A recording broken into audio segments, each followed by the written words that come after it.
Se seu familiar idoso ficou confuso de uma hora para outra, a primeira pergunta que a gente tem que fazer, que é fundamental, é se ele começou a tomar algum remédio recentemente, se ele mudou a medicação recentemente. Porque no idoso o cérebro é muito mais sensível aos medicamentos do que os jovens. E tem remédios que parecem inofensivos, que a gente compra facilmente ali na farmácia, que podem desencadear confusão mental, sonolência, e eu já vi até quadros de alucinações. E essa confusão mental súbita tem um nome, a gente chama isso de delírio 1, que muitas vezes é reversível, a gente retira a medicação, o paciente melhora.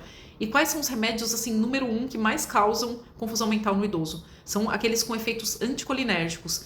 Esses remédios, eles vão bloquear uma substância no cérebro que chama acetilcolina, que é um neurotransmissor que é essencial para manter a atenção, a memória, a cognição do idoso. E muitos idosos já têm um déficit, uma redução natural da acetilcolina no cérebro por conta das demências.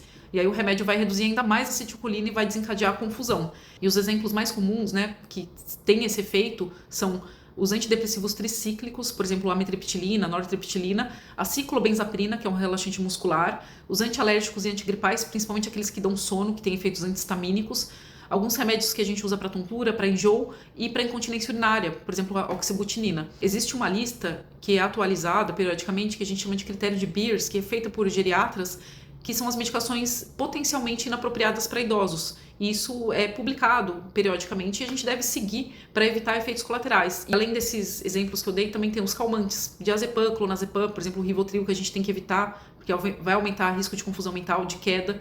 Tem remédios para dor também, como os opioides, como o tramal, né? Tramal, morfina, que no começo do uso deles, eles podem também causar confusão mental. Alguns antibióticos, corticoides, então é uma lista enorme de remédios. E muitas vezes o idoso chega aqui para mim usando fórmulas, aquelas fórmulas com remédio para dor. E aí geralmente tem essa combinação de amitriptilina, ciclobenzaprina, tramal.